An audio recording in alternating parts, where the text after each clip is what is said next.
আমার নাম মৌসুমী। আমার বয়স ২৪ বছর হয়ে গেছে। কিন্তু আমার মা কোনোমতেই আমার বিয়ে দিতে চাইতো না। বাড়িতে আমার মা আর আমিই থাকতাম। আমি চাকরি করতাম। তাই আমার মা বলতো যে, "যদি তোর বিয়ে দিয়ে দিই, তাহলে এই সংসার চলবে কিভাবে?" এদিকে আমার বয়স দিন দিন বেড়ে যাচ্ছে। বয়সের ছাপ আমার মুখে পরিষ্কার ফুটে উঠেছে। তাই আমি তাকে বলতাম যে, "আমি বিয়ের পরেও তোমাকে টাকা পাঠাতে থাকবো।" কিন্তু আমার মা এই কথার পরিপ্রেক্ষিতে বলতো, "তুই খুবই নির্লজ্জ। তোর মতো নির্লজ্জ মেয়ে যদি স্বামী পেয়ে যায়, তাহলে তুই তার সাথে এমন মিশে যাবি যে মায়ের দিকে ফিরেও দেখবি না।" জানি না তিনি আমার মধ্যে কি নির্লজ্জতা দেখেছিলেন। বিয়ে করা তো সমস্ত মানুষেরই অধিকার। এই কারণে ভগবান সবাইকে জোড়াতেই সৃষ্টি করেছেন। সেটা কোনো পশু পাখি হোক বা মানুষই হোক। যাদের বিয়ে হয় না, তাদের জীবনে কোনো মূল্যই নেই। আমার মা নিজেও তো বিয়ে করেছিলেন। আমার মা আমার বিয়ে এই কারণে দিচ্ছিলেন না যে আমি নির্লজ্জ ছিলাম, বরং আমার দোষ এটাই ছিল যে আমি এই বাড়িতে টাকা ইনকাম করে আনতাম। কিন্তু এখন এই ভুলটাকে আমি শুধরাতেও পারবো না। এই কারণে আমার মা স্বার্থপরের মতো আমার বিয়ে দিতে চান না। কিন্তু আমাকেও একটা কিছু করতে হতো, কেননা আমিও একজন মানুষ। আমার হৃদয়ে অনুভূতি ছিল। বিয়ের ভাবনা আমার উপরে প্রভাব বিস্তার করেছিল, বিশেষ করে রাতের সময়। আমার বয়সী যত মেয়ে ছিল, তাদের সবার বিয়ে হয়ে গেছে, বরং তাদের তো একটা দুটো করে বাচ্চাও হয়ে গেছে। আর এদিকে আমি এখনও সেরকমই বসে আছি। আমি ওদের কাছেও যেতাম না, কারণ ওদের কাছে গেলে ওরা নিজেদের বিবাহিত জীবনে এমন এমন গল্প আর কথা শোনাতো যে আমার হৃদয়ে আরো বেশি কষ্ট অনুভব হতো। আমার মা সবসময় বলতে যে তোর বাবাও ছেড়ে চলে গেছে, কিন্তু তিনি আজ অব্দি এটা বলেননি যে সে আমাদেরকে ছেড়ে কেন গেছিল। কোনো না কোনো ব্যাপার তো অবশ্যই ছিল। আমার মা খুব একটা সুন্দরী ছিলেন না, তাই আমার মনে হতো যে আমার বাবা হয়তো অন্য কোনো মহিলার জন্য আমার মাকে ছেড়ে গেছেন। আমিও আমার মায়ের মতো খুব একটা সুন্দরী ছিলাম না। একদিন বাড়িতে একলা বসেছিলাম। বাড়িতে কেউই ছিল না। তখন হঠাৎ দরজায় ঠক ঠক আওয়াজ হলো। আমি নিজের ঘরে বসেছিলাম। আমার মা আমাকে বলছিল যে পাড়ার এক কাকিমার বাড়িতে যাচ্ছেন। এটা একটা অদ্ভুত ব্যাপার যে পাড়ার অনেক মহিলার সাথে তার বন্ধুত্ব ছিল। কখনো এর বাড়িতে গিয়ে আড্ডা মারতো, কখনো ওর বাড়িতে গিয়ে আড্ডা মারতো। দুজন মানুষ যদি বাড়িতে থাকে, তাহলে তারা নিজেদের মধ্যে কত এর কথা বলতে পারে। এই কারণে আমার মা পাড়ায় বেরিয়ে যেত, কিন্তু তিনি আমাকে কোথাও যেতে দিতেন না। কেননা একদিন আমি আমার এক বন্ধুর বাড়িতে গেছিলাম। তখন সেই বান্ধবী ওর নিজের ভাইয়ের জন্য আমার সম্বন্ধ চাইল। সেই দিনের পর থেকে আমার মা আমাকে কোথাও যেতে দিতেন না। আর এখন তো আমিও যেতে চাইতাম না, কেননা যখন যেতাম, লোক সবার আগে আমার বিয়ের প্রশ্ন করতো। মা বলে গেছিল উনুনে দুধ বসানো আছে, সেটা দেখিস। কিন্তু আমি ভুলে গেছিলাম, তাই সেদিকে দেখিনি। যখন দরজায় ঠক ঠক আওয়াজ হলো, তখন দেখলাম যে দুধ উঠলে উঠছে। তাড়াতাড়ি করে দুধ নামাতে গেলে আমার হাত জ্বলে যায়, আর গরম দুধ পায়ের উপরে পড়ে। আমি সঙ্গে সঙ্গে চিৎকার করে উঠলাম। সেই সময় দরজা যে ঠকঠক করছিল, সে আমার চিৎকার শুনে দৌড়ে ভিতরে চলে এলো। আমি খুব বাজেভাবে চিৎকার করছিলাম। হয়তো সে ভেবেছিল যে আমি কোনো বিপদে আছি। এই কারণে সে সোজা ভিতরে চলে এসেছিল আর আমাকে সাহায্য করার জন্য আমার দিকে এগিয়ে এলো। আমার পায়ে খুব যন্ত্রণা হচ্ছিল, আর সেই সময় কারো সাহায্যের দরকার ছিল। আমি দাঁড়াতেও পারছিলাম না। সে আমাকে উঠিয়ে ঘরের মধ্যে নিয়ে এলো। এরপর আমার পায়ের উপরে ঠান্ডা জল ঢালতে লাগলো, যেটাতে আমি খুব আরাম পাচ্ছিলাম। কিন্তু যখন আমি তাকে দেখলাম, তখন আমি হতবাক হয়ে গেলাম। সে আর কেউ নয়, বরং একজন ভিখারি। কিন্তু তাকে ভিখারি বলা সম্পূর্ণ ঠিক হবে না। ওর চোখের মুখের গঠন খুবই ভালো, ওর হাইটও খুব ভালো, শুধু গায়ের রং কিছুটা কালো। আর যে কাপড় পরেছিল সেটা নোংরা। যদি এর হাত মুখ ভালোভাবে ধোয়া যায় আর ভালো কাপড় পরা যায়, তাহলে একে কোনো হিরের থেকে কম মনে হবে না। আমি হঠাৎ করে ওর দিকে তাকিয়ে নিজের হাত পিছনে করে নিলাম, আর বললাম, তোমার সাহস কিভাবে হলো ভিতরে আসার? তুমি আমাকে স্পর্শ করেছো কিভাবে? সেই লোকটা বললো যে আমি এখানে ভিক্ষা চাইতে এসেছিলাম, কিন্তু আপনার চিৎকারের আওয়াজ শুনে আপনাকে সাহায্য করতে চলে আসি। আজকাল ভালো মানুষের তো কোনো কদরই নেই। যাই হোক, যদি আপনার খারাপ লেগে থাকে তাহলে আমাকে ক্ষমা করে দিন। আমি হয়তো বলতে বলতে বেশি বলে ফেলেছিলাম। যদিও সে আমার সাহায্য করেছিল, যদি সে আমাকে সময় মতো না উঠাতো, তাহলে হয়তো আমি সেখানেই পড়ে থাকতাম। কেননা পা জ্বালার কারণে আমি উঠতে পারছিলাম না। আমি তাকে বললাম আমি রেগে গেছিলাম, আমাকে ক্ষমা করো। এরপরে আমি তাকে জিজ্ঞেস করলাম, তুমি ভিক্ষা কেন করে বেড়াও? সে বলতে লাগলো, দুদিন থেকে কিছুই খাইনি, আমার খুব খিদে পেয়েছে তাই। আমি বললাম, ঠিক আছে, তুমি এখানে বসো, আমি তোমার জন্য খাবার নিয়ে আসছি। আমি একটা প্যাকেটে দুটো রুটি আর কিছু সবজি তাকে দিয়ে দিলাম। সে আমাকে অনেক আশীর্বাদ দিলে, আর বললো, যেদিন থেকে সুখী হয়েছি, সেদিন থেকে আজ অব্দি এত সুন্দরভাবে কেউ আমার সাথে কথা বলেনি। লোকেদের এমন কথা আর ব্যবহার দেখেছি যে মনুষ্যত্বের উপর থেকে বিশ্বাসই উঠে গেছে। সেই সময় আমি বুঝতে পারিনি যে সে এটা কেন বলল ফকির হয়েছি। সে তো ছিল ভিখারি, তার বাবাও হয়তো ভিখারি ছিল, তাই তো এই কাজ করছে। আপনাকে অনেক ধন্যবাদ। আমি বললাম, কোনো ব্যাপার না, তুমিও তো আমার অনেক সাহায্য করেছো। সে বলতে লাগলো, হ্যাঁ, আপনার মতো এত সুন্দরী মেয়েকে এই অবস্থায় দেখে আমি কিভাবে ফেলে রাখতে পারি। আপনি সত্যি খুবই সুন্দরী, আর আপনার পা সবচেয়ে বেশি সুন্দর।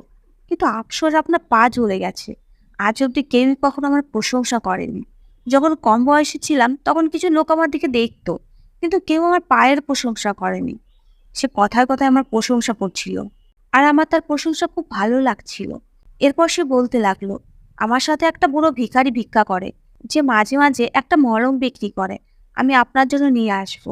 যদি সেটা জলা জায়গায় লাগান তাহলে তাড়াতাড়ি ঠিক হয়ে যাবে। আমি বললাম, ঠিক আছে, কিন্তু তুমি এই সময়েই এসো, কারণ এই সময় আমার মা বাড়িতে থাকে না।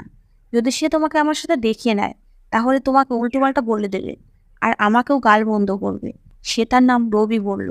এরপরে সে আরো বলল, আপনি চিন্তা করবেন না, আমি আপনার জন্য কোনো সমস্যার কারণ হব না। এটা বলে সে চলে গেল। তার কথাবার্তা শুনে একদমই তাকে ভিখারি মনে হচ্ছিল না। কত অনায়াসে সুন্দরভাবে কথা বলছিল। পরের দিনও সে সেই সময় এলো, আর আজকে আমার জন্য মলম নিয়ে এলো। সে বলল, আমি নিজেই আপনার জ্বালা জায়গায় মলম লাগিয়ে দিচ্ছি।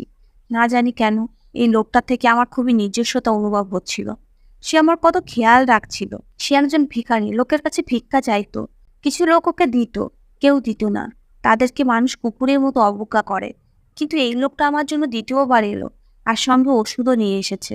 আবার নিজের হাতে করে আমার পায়ের উপরে সেই ওষুধ লাগিয়ে দিচ্ছে। হয়তো প্রথমবার এভাবে কেউ আমার খেয়াল রাখছিল। আমার এই জিনিসটা নিয়ে কোনো অসুবিধা ছিল না, যে সে একজন ভিখারি। মানুষের মনুষ্যত্বই তো সব। রবির সাথে আমার সামান্য কিছু কথাবার্তা হয়েছিল।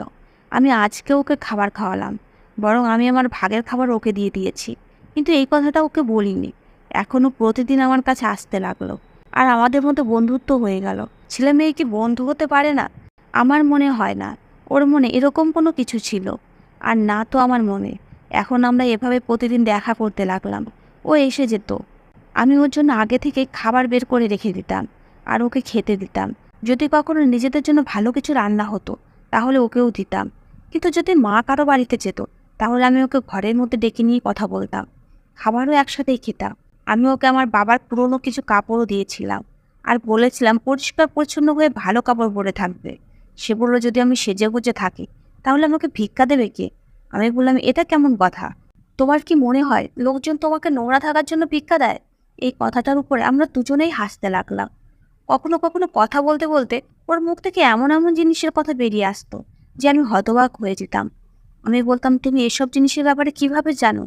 তখনও বলতো, আমি তো সারাদিনে ঘুরতেই থাকি, কখনো কখনো বসে থাকা লোকদের কথা শুনতে থাকি, এই কারণে আমি অনেক কিছুই জানি।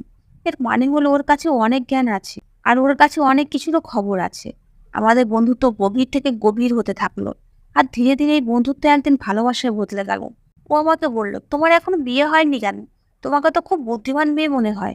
আমি বললাম, আমি সামনে 25 বছরে হয়ে যাব, কিন্তু না জানি কেন আমার মা আমাকে বিয়ে দিতে চান না।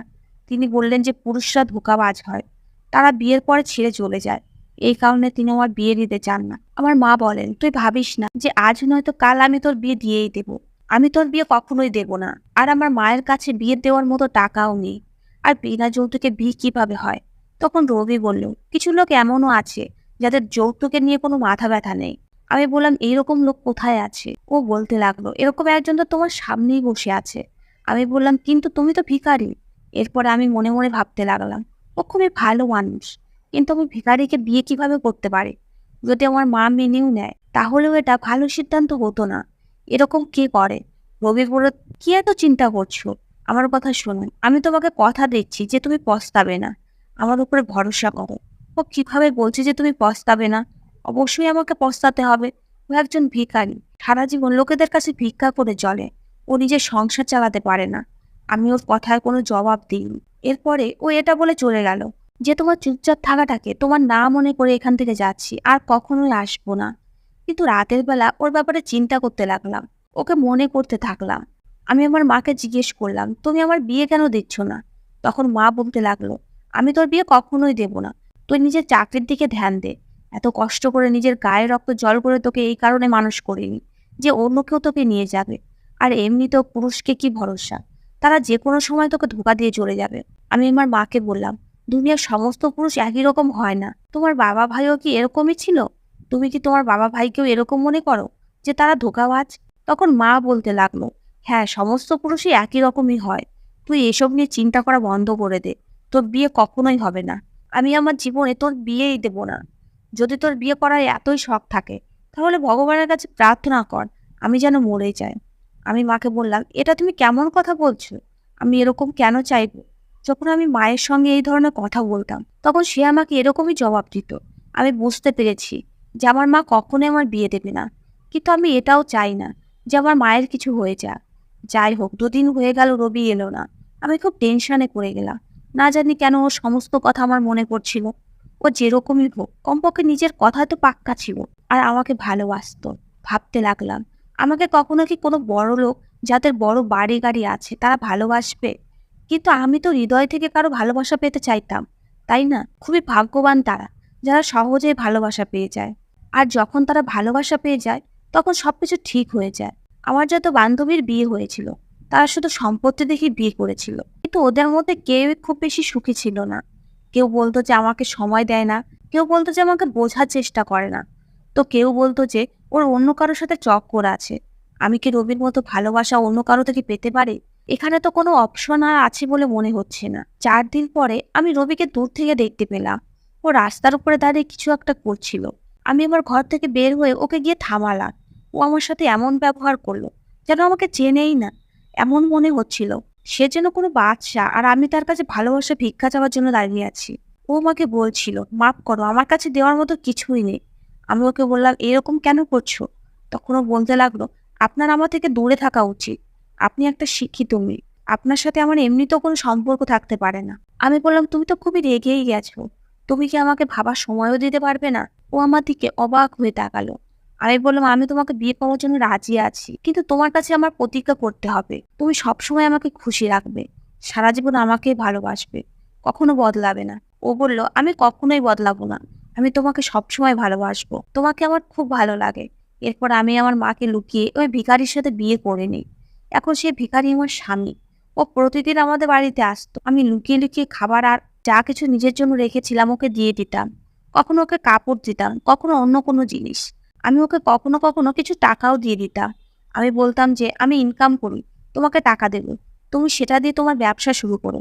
যদিও আমরা স্বামী স্ত্রী ছিলাম, কিন্তু একে অপরের কাছে পাওয়ার জন্য ছটফট করতে থাকতাম। কেননা আমরা একে অপরের কাছে বসে কথা বলতে পারতাম না, এক ঘরে থাকতে পারতাম না, একে অপরকে দূর থেকে দেখতাম। এটা আমাদের একে অপরের খুব অদ্ভুত লাগতো। যখন বিয়ে হয়ে যায়, তখন হৃদয়ের আকাঙ্ক্ষা বদলে যায়। আমার সাথেও এটা হচ্ছিল, আর ওর সাথেও হচ্ছিল। একদিন সেরকমই কিছু হলো, যাতে আমি হতবাক হয়ে গেলাম। একদিন রবি বাড়িতে এলো, আর ও নিজের ঝোলা থেকে আমাকে কিছু বের করে দিল, যেটা দেখে আমার পায়ের নিচ থেকে মাটি সরে গেল। কেননা ওর হাতে 1000 টাকা ছিল। আমি ওকে বললাম, এই টাকা তুমি কোথা থেকে নিয়ে এসেছো? তখন ও বলতে লাগলো যে, তোমার আমাকে টাকা দেওয়ার কোনো দরকার নেই, বরং আমি তোমাকে টাকা দিতে থাকবো। এখন তুমি আমাকে জিজ্ঞেস করো না এটা কোথা থেকে এনেছি, কিন্তু আমি প্রতিদিন এরকমই টাকা নিয়ে আসবো। তুমি এই টাকাগুলো গুছিয়ে রাখো, এটা পরে আমাদের কাজে লাগবে। আমি ওকে বললাম, তুমি কোনো খারাপ কাজ করছো না তো? তখনও বলতে লাগলো যে আমি ভিখারি, এর থেকে খারাপ আর কি কাজ করতে পারি? চিন্তা করো না, আমি কোনো খারাপ কাজ করছি না। ও প্রতিদিন অনেক টাকা নিয়ে এসে আমাকে দিত, আর আমাকে খুব ভালোবাসতো। একদিন মা ওকে দেখে নিল, আর বলে, এই ভিখারি, তোর কোনো কাজ নেই? প্রতিদিন এই বাড়িতে ভিক্ষা করতে আসিস? তোকে কেউ বলেছে নাকি যে আমরা অনেক বড় লোক? আমাদের কাছে এমনিতেও কিছু নেই, যা এখান থেকে। সেই দিন আমার দূরসম্পর্কের মাসিও আমাদের বাড়িতে এসেছিল, তাই আমি তাদের সামনে কিছুই বলতে পারিনি। রবি চুপচাপ চলে গেল। আমার খুব খারাপ লেগেছিল, কিন্তু আমি কিভাবে বলতাম যে যাকে তারা ভিখারি মনে করে তাড়িয়ে দিচ্ছে, সে আমার স্বামী, এবারে জামাই। যাই হোক, আমার স্বামী এখান থেকে চলে গেল। আমার মাসি এমন একটা কথা বলল, যেটা শুনে আমার পায়ের নিচ থেকে মাটি বেরিয়ে গেল। আমার মাসি বলল যে, তোর মেয়ে এত বয়স হয়ে গেছে, এখন অব্দি এর জন্য কোনো সম্বন্ধ আসেনি। আমার মনে হচ্ছে আমাকেই কিছু করতে হবে। মা বলল, তুই কি করবি? তোর মনে চলছেটা কি? এরপরে মাসি বলল, এর বিয়ে আমার বড় দেওরের সাথে দিয়ে দে।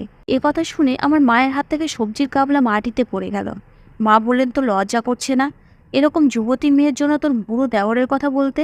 তোর দেওর সেই লোক যে নিজের প্রথম স্ত্রীকে ডিভোর্স দিয়েছে, আর তার বাচ্চাও আছে। তখন মাসি বলল, তাতে কি হয়েছে? তোর মেয়ের মধ্যে এবার কি এমন স্পেশাল আছে? দেখতে শুনতে তো এমন আহামরি কিছু না। বিয়ে পাশে ডিগ্রি আছে তো কি হয়েছে? আর কতই বা ইনকাম করে মাসে? এই 10 বা 15 হাজার টাকা হবে। ওর আগের স্ত্রী এত বাজে ছিল যে ওকে ডিভোর্স দিতে হয়। কিন্তু এ তো আমার বাড়ির মেয়ে, মনে করে নিজের এক বাড়ি থেকে বেরিয়ে দ্বিতীয় বাড়িতে যাচ্ছে। শ্বশুর বাড়ির তো কোনো ব্যাপারই থাকবে না, সেটাও তো ওর নিজেরই বাড়ি। আর ওই বাড়িতে আমি তো আছি, আমি ওর খুব খেয়াল রাখবো। আমার মা এমনিতে তো খুব রেগে গেছিল, কিন্তু এরপরে আমার মাও চিন্তায় পড়ে গেল। আমার মাসি বলল, এই ঘর তোরা তো ভাড়াতে থাকিস, তুইও আমার সাথে চল। আমার স্বামী এই দুনিয়াতে নেই, দুজনে একসাথে থাকবো। এতে কত ভালো হবে, তোকেও নিজের মেয়ে থেকে দূরে থাকতে হবে না, সবসময় তো চোখের সামনেই থাকবে। আর যৌতুকের কোনো ব্যাপারই নেই। এ বাড়িতে যা কিছু আছে সেই সমস্ত জিনিস নিয়ে আমার ওখানে চলে আয়। মাসি তো যেন কোনো জাদুকরী নিচ্ছিলেন, তিনি এক মন্ত্রে আমার মায়ের হৃদয় ঘায়েল করে দিলেন। এতে আমার মাকেও একলা থাকতে হবে না, আর তাকে যৌতুকও দিতে হবে না। আমার মা খুব চিন্তায় পড়ে গেছিলেন। মাসি বুঝে গেছিল যে তীর ঠিক জায়গাতেই লেগেছে। সে নিজের অসভ্য আর বদমেজাজি দেওয়ার জন্য আমার সম্বন্ধ করতে চাইছেন, আর এটা হতেও যাচ্ছে। কিন্তু আমি ওদেরকে কিভাবে বলতাম যে আমি তো আগে থেকেই বিবাহিত, আর বিয়ের পরে বিয়ে কিভাবে হতে পারে? আমার মাসি বাড়ি থেকে চলে গেল। আমি আমার মাকে বললাম যে আমি বিয়ে করব না। মা বলল, আচ্ছা, আগে তো বিয়ের জন্য চিৎকার চেঁচামেচি জুড়ে বসে থাকতি যে তাড়াতাড়ি আমার বিয়ে দিয়ে দাও, কিন্তু এখন যখন এত ভালো সম্বন্ধ এসেছে আর সবকিছু আমাদের পছন্দ মতো হচ্ছে, আর যৌতুকও দিতে হবে না, তখন তুই বলছিস যে আমি বিয়ে করব না? আমি বললাম, হ্যাঁ, আমি কোনো মতে বিয়ে করব না। আমাকে তুমি মেরে ফেললেও আমি বিয়ে করতে পারবো না। আমার মা আমার দিকে হতবাক হয়ে তাকালেন আর চিন্তা করতে লাগলেন। তারপরে তিনি বললেন, তুই এটা কি বললি যে আমি বিয়ে করতে পারবো না? বিয়ে করতে পারবো না এ কথাটি মানে কি? আমি বললাম, ব্যাস, আমি এমনি বলে দিয়েছি। এখন আমি রবিকে এই কথাটা বলতে চাইতাম যে তাড়াতাড়ি করে একদিন পরিষ্কার পরিচ্ছন্ন হয়ে আমাদের বাড়িতে এসো। আমি আমার মাকে মিথ্যা বলে দেব যে এ সত্যিকারে ভিখারি না, যা হোক কিছু একটা করে নেব। কিন্তু তুমি আমাদের বাড়িতে এসে আমার সম্বন্ধ চাও। আজকে 7 দিন হয়ে গেল, রবির কোনো খোঁজ নেই। আমি খুব টেনশনে পড়ে গেছি। আমি বুঝতে পারছিলাম না যে আমি কি করব। ও কি আমাকে ধোকা দিয়ে চলে গেছে? কিন্তু এটা কেমন ধোকা? ও তো আমার কাছে ওর টাকা রেখে গেছে, না ও আমাকে ধোকা দেয়নি। নিশ্চয়ই ওর সাথে কিছু একটা হয়েছে। আমার মনে বাজে বাজে চিন্তাভাবনা আসতে লাগলো। আমি বুঝতে পারছিলাম না যে আমি কি করব। একদিন আমি বাড়িতে একাই ছিলাম, মাও বাড়িতে ছিল না। তখন রবি এসে গেল। আমি ওকে দেখি হাউমাউ করে কান্না করতে শুরু করে দিলাম। আমি বললাম যে 7 দিন ধরে আমার জীবনে এটাই ভেবে বেরিয়ে যাচ্ছিল যে না জানি তোমার কি হয়েছে, কি হয়েছিল তোমার। ও বলতে লাগলো, আমি একদমই ঠিক আছি, ব্যাস একটা সমস্যা হয়েছিল, তোমাকে পরে আরামসে বলবো। রবিকে দেখে আমি ওর হাত ধরে ঘরের ভিতর টেনে নিয়ে এলাম, কেননা আমার মা বাড়িতে ছিল না। আমি বললাম যে তোমাকে আমার খুব জরুরি একটা কথা বলার আছে। কিন্তু ও আমার কথাটা একদমই বুঝতে পারছিল না। ও বললো, হ্যাঁ, আমাকেও তোমাকে একটা জরুরি জিনিস দেখাতে হবে। বলে ও নিজের ব্যাগের মধ্যে হাত ঢুকালো। ও নিশ্চয়ই সেখান থেকে টাকা বের করবে, কিন্তু আজকে আমার টাকা থেকে কথা বলার প্রয়োজন বেশি ছিল। আমি বললাম, প্রথমে আমার কথা শোনো, আমি টাকা চাই না, এই টাকা তুমি নিজের কাছেই রাখো। এটা খুব খারাপ ব্যাপার হয়েছে, এখনই আমাদের সবকিছু সবাইকে বলতে হবে। কিন্তু ও আমার কথা শুনছিলই না। আর তারপরে ও এমন একটা জিনিস বের করলো যেটা থেকে আমার পায়ের নিচ থেকে মাটি বেরিয়ে গেল। আর আমি ওকে শুধু এই শব্দটাই বলতে পারলাম যে তুমি আমাকে ডিভোর্স দিয়ে দাও। কেননা ও থলি থেকে একটা ছবি বের করে বলল যে এটা আমার বাবার ছবি, কিন্তু সেই ছবিটা আর কারো নয়, বরং আমার নিজের বাবার। এর মানে হলো ও আমার ভাই, আর আমি ওকে বিয়ে করে ফেলেছি। আমার দ্বারা অনেক বড় পাপ হয়ে গেছে। এখন এর একটাই সমাধান, যে ও আমাকে ডিভোর্স দিয়ে দিক। যখন আমি ডিভোর্সের কথা বললাম তখন ও হতবাক হয়ে গেল আর বলতে লাগলো, এটা তুমি কেমন কথা বলছো? তখন আমি চিৎকার করে বললাম, ইনি আমার বাবা আর আমি তার সন্তান। আমার হৃদয়ের ধুক ধুক আমি নিজেই শুনতে পাচ্ছিলাম। আমার শরীর কাঁপছিল। রবির অবস্থাও সেরকমই হয়ে গেছিল। আমরা একে অপরের ভাই বোন। আমি খুব বাজেভাবে কান্না করছিলাম। রবি বলল, চলো আমার সাথে, বলে আমাকে আমার বাবার কাছে নিয়ে গেল। যখন আমি আমার বাবাকে দেখলাম তখন আবার হাউমাউ করে কান্না করতে করতে তাকে জড়িয়ে ধরতে চাইলাম, কিন্তু বাবা আমাকে হাতের ইশারায় থামিয়ে দিলেন আর বলে, নেই মেয়েটা কে, আর এখানে কি করছে? রবি ফকির ছিল না, বরং ও ফকির হওয়ার নাটক করছিল, কারণ ও একজন সরকারি গোয়েন্দা। বাবাকে দেখে আমি ভাবুক হয়ে বললাম যে আমি তোমার মেয়ে। তখন সে বলল, তুমি আর আমার মেয়ে, এটা তোমাকে কে বলেছে? তুমি আমার মেয়ে নও। আমি বললাম, আমি তোমার মেয়ে, তুমি আমাকে আর আমার মাকে ছেড়ে দিয়েছিলে, আর কখনো তুমি আমাদের দিকে ফিরেও তাকাওনি। এরপরে আমার বাবা আমাকে একটা এমন কথা বললেন যেটা শুনে আমার পায়ের নিচ থেকে মাটি বেরিয়ে গেল আর আমার মাথার উপরে আকাশ ভেঙে পড়লো। আমার বাবা বলল যে তোমার মায়ের সাথে আমার বিয়ে ঠিক হয়েছিল, আমরা দুজন একে অপরকে খুব ভালোবাসতাম, কিন্তু বিয়ের আগেই আমি জানতে পারলাম যে সে প্রেগনেন্ট আর তার পেটে অন্য কারো বাচ্চা। সে অন্য কারোর সাথে চক্কর চালাচ্ছিল আর আমাকে ধোকা দিচ্ছিল। এই কারণে আমি কখনোই ওকে বিয়ে করিনি। বরং ওকে বলে দিয়েছিলাম যে তুমি নিজের রাস্তাতে হাঁটো, আর আমি নিজের রাস্তাতে যাচ্ছি। তুমি অবশ্যই তার মেয়ে, কিন্তু আমি তোমার বাবার নই। এরপর আমি বিয়ে করি, আর এটা আমার ছেলে, এর নাম রবি। ও আমাকে বলেছিল যে ও কোনো মেয়েকে ভালোবেসে ফেলেছে আর তাকে বিয়েও করে নিয়েছে। যদি সেই মেয়ে তুমি হও, তাহলে আমি কখনোই তোমাকে বৌমা রূপ মেনে নেব না। কেননা যেরকম মা তেমনই মেয়ে হয়। তুমিও তোমার মায়ের মতোই করবে। আমি তো এখন হতভম্ব অবস্থায় ছিলাম। রবি বলল, এরকম কিছুই না, আমি এই মেয়েকে ভালোবাসি। ওর বাবা বলল, যে মেয়ে ফকিরকে বিয়ে করতে পারে, সে তাহলে কালকে কি না করতে পারে। আমার স্বামী বলল, তুমি এই ব্যাপারটা অন্যভাবে দেখছো। আমি অন্যভাবে দেখছি। এই মেয়েটা একজন ফকিরকে বিয়ে করেছে, এর মানে হলো যে ওর সম্পত্তির কোনো লোভ নেই। তুমি যদি ওকে স্বীকার করে নাও, তাহলে আমি বাড়ি ছেড়ে চলে যাব। এরপর বাবা ছেলের মধ্যে ঝগড়া শুরু হয়ে গেল, আর আমি নিজের দুঃখে বসে রইলাম। এরপর আমাকে বাড়িতে পৌঁছে দিয়ে রবি বলল যে আমি সম্বন্ধ নিয়ে আসবো, আর তোমাকে বিয়ে করে নিয়ে যাব। আমি আমার মাকে সবকিছু বলে দিলাম। তখন আমার মা আমার মুখের উপর থাপ্পড় মারলো, আর বললো, তোর লজ্জা হয়নি আমার পিছনে এসব করতে? তখন আমি আমার মাকে সবকিছু বললাম, আর বললাম, তুমিও তো এটাই করেছিলে। আমার মা নিজের মাথা নিচু করে নিল। তুমি সারা জীবন আমাকে মিথ্যা বলেছিলে যে তোর বাবা আমাদেরকে ছেড়ে চলে গেছে। এখন তুমি আমাকে বলো যে আমার সত্যিকারের বাবাকে। আমার মা বললো যে সে এই দুনিয়াতে নেই। আমি বললাম, আমি তোমার মতো কোনো পাপ কাজ কখনোই করিনি। বিয়ে করেছি, তাও তাকে যাকে আমি ভালোবাসি। এখন তোমাকে আমাকে বিদায় দিতেই হবে। আমার মা চুপ হয়ে গেল। সে কিছু বলতে পারলো না। কিন্তু আমি আমার মাকে ছেড়ে যেতেও চাইতাম না, আর এই বাড়িতে থাকতেও পারতাম না যেখানে মায়ের আগের প্রেমিক থাকতো। বুঝতে পারছিলাম না যে আমি কি করব। এখানে রবি আমার সমস্ত সমস্যা দূর করে দিল। সে বলল, আমরা আলাদা থাকবো, কেননা আমার আরো দুটো ভাই আছে, আর বাবা কোনো মতেই মানতে চাইছে না। তাই আমি চাই না তোমার জীবন তাদের কটু কথা শুনতে শুনতে কাটুক। তোমার মা আমাদের সাথে থাকতে পারে। এরপর রবি আমাকে আর আমার মাকে নিয়ে একটা আলাদা বাড়িতে উঠলো। আমরা সেখানে সবাই খুশি খুশি থাকতে লাগলাম। রবি আজও আমার এই কথাটা নিয়ে খুব খুশি যে তুমি কিছু না দেখে আমাকে বিয়ে করে নিয়েছিলে। তুমি আমাকে ভালোবাসো, আর এটাই আমার জন্য গর্বের ব্যাপার। বন্ধুরা, ভিডিওটি কেমন লাগলো কমেন্ট করে অবশ্যই জানাবে। ধন্যবাদ বন্ধুরা।